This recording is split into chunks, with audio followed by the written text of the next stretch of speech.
Assalamu alaikum dear student, welcome back to our YouTube channel. Dear students, in this video lecture we are going to study about gravitation, which is the first chapter of class 10th standard science and technology. So dear students, first of all we will see some questions answers. Can you recall? प्यारे बच्चों, सबसे पहले हम कुछ सवालात के जवाब यहाँ पर जानने की कोशिश करेंगे। पहला क्वेश्चन है, what are the effect of a force acting on an object. यानी जब किसी चीज़ पर क़ुव्वत अमल करती है तो उसके क्या असरात होते हैं। तो जाहिर सी बात है, जब किसी चीज़ पर कोई क़ुव्वत अमल करती है तो उसके कुछ ना कुछ असरात होते हैं। या तो जो मूविंग बॉडी होती है वो स्टॉप हो जाएगी, यानी हरकत करने वाला जो जिस्म होता है वो रुक जाएगा, या फिर जो रेस्ट बॉडी है वो हरकत में आ जाएगी। Rest body comes in motion, यानी जो हालत सुकून में या रेस्ट बॉडी थी वो हरकत में आ जाएगी। ठीक है। तो दूसरा क्वेश्चन है, what types of forces are you familiar with. यानी अगर आपने प्रीवियस स्टैंडर्ड में पढ़ा होगा तो आप को कुछ ना कुछ इन सवालात के जवाब आप दे सकते हैं। What types of force are you familiar with, आप किन किन किस्म के क़ुव्वतों से वाकिफ़ हैं, आप किन किन क़ुव्वतों के बारे में जानते हैं। तो ऐसे तो बहुत सारी क़ुव्वतें हैं। ठीक है। मरकज़ जो क़ुव्वत है, मरकज़ ग्रेस क़ुव्वत है। ठीक है। क़ुव्वत सखली, क़ुव्वत कशिश है, वगैरह वगैरह जो भी है। ग्रेविटेशनल फोर्स है ना, सेंट्रीपिटल फोर्स, सेंट्रीफ्यूगल फोर्स वगैरह, उसी के बारे में हमको आगे यहाँ पर देखना है। थर्ड क्वेश्चन है, what do you know about the gravitational force. आप ग्रेविटेशनल फोर्स यानी सखली क़ुव्वत, ग्रेविटेशनल फोर्स के बारे में क्या जानते हैं। तो अगर आप कुछ नहीं जानते हैं तो अभी आपको मालूम हो जाएगा, उसी से रिलेटेड हमको अभी आगे देखना है। So we have seen in the previous standard that the gravitational force is a universal force and it acts not only between two objects on the earth but also between any two objects in the universe. तो जैसे कि आपने आपकी previous standard में पिछली जमात में पढ़ा या आपने देखा कि जो ग्रेविटेशनल फोर्स होती है, यानी कि जो सखली क़ुव्वत होती है, ये एक यूनिवर्सल फोर्स होती है, कायनाती क़ुव्वत होती है। It acts not only between two objects on the earth but also between any two objects in the universe. ये क़ुव्वत ना सिर्फ ज़मीन पर मौजूद दो अजसाम के दरमियान अमल करती है, बल्कि ये कायनात में पाए जाने वाले किसी भी दो अजसाम के दरमियान भी अमल करती है। यानी ना सिर्फ ज़मीन पर पाए जाने वाले अजसाम के दरमियान ये क़ुव्वत अमल करती है, बल्कि कायनात में पाए जाने वाले किसी भी दो जिस्म के दरमियान ये क़ुव्वत अमल करती है। कौन सी क़ुव्वत? Gravitational force. ठीक है। Now let us now learn how this force was discovered. चलिए अभी हम जानने की कोशिश करते हैं कि ये क़ुव्वत किस तरह से दरियाफ्त हुई। ठीक है। तो हम देखेंगे अभी ग्रेविटेशन के बारे में। ग्रेविटेशन, ठीक है, यानी कि तजाज़ुब। As we have learn the phenomenon of gravitation was discovered by sir Isaac Newton. As the story goes, he discovered the force by seeing an apple fall from a tree on the ground. जैसे कि हम सभी जानते हैं, जैसे कि हमने पढ़ा, ये जो फेनोमेनन होता है ग्रेविटेशन का, इसको सबसे पहले एक साइंसदान सर आइजैक न्यूटन ने डिस्कवर्ड किया, दरियाफ्त किया। जैसे कि हम सभी को एक कहानी मालूम है कि As the story goes, he discovered the force by seeing an apple fall from a tree on the ground. जैसे कि कहानी है, एक आइजैक न्यूटन जो है एप्पल के दरख्त के नीचे बैठा हुआ था, तो उसने देखा एक फल को, यानी सेब को नीचे गिरते हुए उसने देखा। दरख्त से वो नीचे गिरते हुए उसने सेब को देखा। He wondered why all apples fall vertically downward and not at an angle to the vertical. वो थोड़ा सा ताज्जुब में था। उसने सोचा कि तमाम फल जो हैं वो सीधे वर्टिकली डाउनवर्ड ही क्यों गिरते हैं, सीधे सीधे नीचे क्यों गिरते हैं, not an angle to the vertical. यानी वो कुछ जाविया बनाकर या टेढ़ा क्यों नहीं गिरते हैं, ठीक है। Why do they not fly of in horizontal direction, और वो हॉरिजेंटल डायरेक्शन में ऊपर की जानिब क्यों नहीं जाते हैं, यानी वो ऊपर क्यों नहीं गिरते हैं हॉरिजेंटल डायरेक्शन में, ठीक है। तो इस तरह से इसने थोड़ा सा गौर व फिक्र किया, उसने सोचा और अपने एक नतीजे पर पहुंचा वो। After much thought he came to the conclusion that the earth must be attracting apple towards itself and this attractive force must be directed toward the center of the earth, ठीक है। तो बहुत ज़्यादा सोचने के बाद, गौर व फिक्र करने के बाद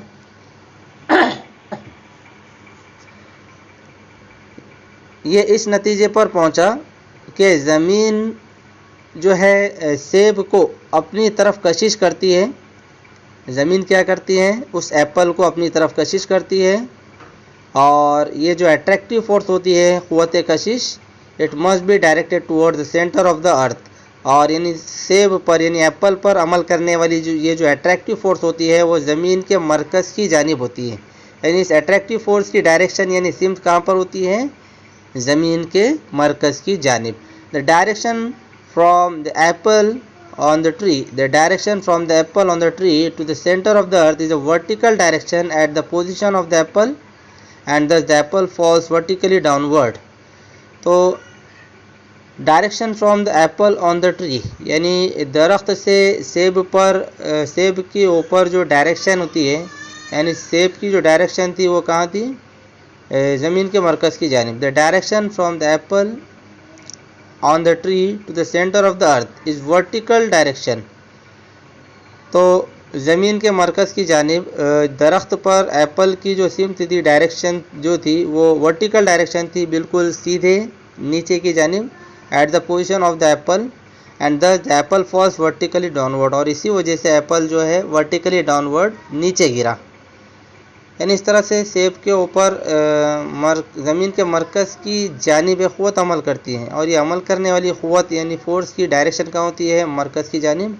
और बिल्कुल उसी तरह सेब के ऊपर एक जो क़ुव्वत अमल करती है ज़मीन की क़ुव्वत कशिश, उसकी डायरेक्शन कहाँ होती है, वर्टिकल डाउनवर्ड होती है, यानी कि वर्टिकल डायरेक्शन में होता है और वर्टिकली डाउनवर्ड होता है, नीचे की जानिब।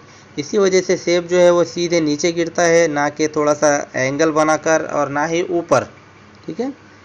जैसे कि आप यहाँ पर फिगर में देख सकते हैं, figure 1.1, on the left shows an apple tree on earth, the force on an apple on the tree is toward the centre of the अर्थ। तो आप जैसे कि शक्ल में देख सकते हैं कि लेफ़्ट में आपको जो है एक दरख्त दिखाई दे रहा है ज़मीन पर, और the force on an apple on the tree is toward the centre of the अर्थ, और इस तरह से जो दरख्त के एप्पल पर एक क़ुव्वत अमल करती है जिसकी सिमत, जिसकी डायरेक्शन कहाँ पर होती है, सेंटर ऑफ द अर्थ, यानी ज़मीन के मरकज़ की जानिब। That is along the perpendicular from the position of the apple to the surface of the earth, यानी ज़मीन की सतह पर एप्पल की जो पोजीशन है उसके परपेंडिकुलर एक क़ुव्वत अमल करती है, ठीक है। along the perpendicular from position of the apple to the surface of the earth, ज़मीन, सतह ज़मीन पर एप्पल के मुकाम से एक परपेंडिकुलर, यानी कि उसके परपेंडिकुलर उमूदान क़ुव्वत अमल करती है। The figure also shows the gravitational force between the earth and the moon, और उसी के साथ साथ यहाँ पर ये जो शक्ल है ये ग्रेविटेशनल फोर्स को दिखाती है, किसके किसके दरमियान, अर्थ और मून के दरमियान। जैसे कि आप शक्ल में देख सकते हैं कि मून और अर्थ दोनों के दरमियान भी ग्रेविटेशनल फोर्स क्या कर रही है, अमल कर रही है, ठीक है। The distance in the figure are not according to scale, और यहाँ पर जो डिस्टेंसेस है वो अकॉर्डिंग टू स्केल यानी पैमाइश के मुताबिक नहीं है, ठीक है। Newton thought that if the force of gravitation acts on the apples on the tree at different heights from the surface of the earth, can it also act on object at even greater heights much further away from the earth, like for example the moon? Can it act on even farther objects like the other planets and the sun? So Newton thought that if the force of gravitation act on apples on the tree at different heights from the surface of the earth.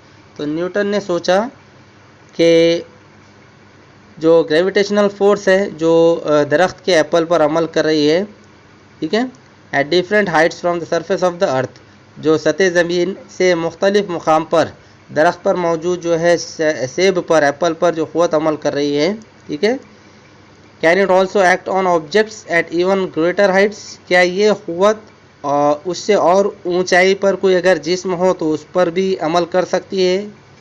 Can it also act on object at even greater height, यानी अगर सेब से ऊंचाई पर भी अगर कोई जिस्म हो तो क्या उस पर भी ज़मीन की ये सखली क़ुव्वत ग्रेविटेशनल फोर्स अमल करती है। लाइक फॉर एग्जांपल, जैसे कि मिसाल के तौर पर द मून यानी चाँद, can it act on even farther objects like the other planets and the sun, क्या चाँद से ऊपर और ऊंचे मुकाम पर जो प्लैनेट्स है जैसे कि सन वगैरह, सूरज और प्लैनेट्स वगैरह होते हैं, क्या उन पर भी ये क़ुव्वत अमल करती हैं। चलिए, तो इसी तरह से हम यहाँ पर आगे देखेंगे। तो इस तरह से हमने यहाँ पर देखा कि कोई भी दो अजसाम ज़मीन पर हो या कायनात में कोई भी दो अजसाम हो, उनके दरमियान क़ुव्वत अमल करती हैं। वो दोनों एक दूसरे को अट्रैक्ट करते हैं क़ुव्वत कशिश के ज़रिए, अट्रैक्शन फोर्स के ज़रिए, ठीक है। तो आगे देखते हैं प्यारे बच्चों फोर्स एंड मोशन के बारे में, क़ुव्वत और हरकत के बारे में। We have seen that a force is necessary to change the speed as well as the direction of motion of an object। जैसे कि हमने देखा कि क़ुव्वत जो होती है बहुत ज़्यादा ज़रूरी होती है रफ्तार को तब्दील करने के लिए और साथ ही साथ किसी हरकत करते हुए जिस्म की सिमत को तब्दील करने के लिए, यानी कोई जिस्म जो हरकत कर रहा है उसकी रफ्तार को तब्दील करने के लिए और साथ ही साथ उस जिस्म की जो डायरेक्शन है हरकत की, जो सिमत है हरकत की, उसको तब्दील करने के लिए क़ुव्वत ज़रूरी होती है, क़ुव्वत दरकार होती है, ठीक है। आगे बढ़ेंगे क्योंकि इंट्रोडक्शन टू साइंटिस्ट ये कैंसिल हो चुका है, आपके सिलेबस में नहीं है, और इसी तरह ये यूजेज ऑफ आईसीटी ये भी पॉइंट आपका कट किया गया है। तो इनको छोड़ते हुए हम आगे बढ़ेंगे और उसके बाद हम देखेंगे दायरवी हरकत यानी circular motion and centripetal force के बारे में, ठीक है।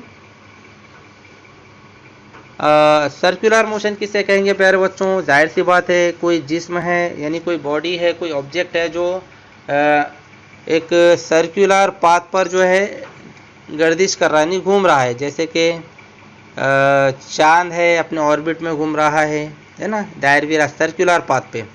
तो कोई भी बॉडी जो सर्कुलर पाथ पर हरकत करती है, घूमती है, गर्दिश करती है, उसको हम सर्कुलर मोशन कहते हैं, ठीक है।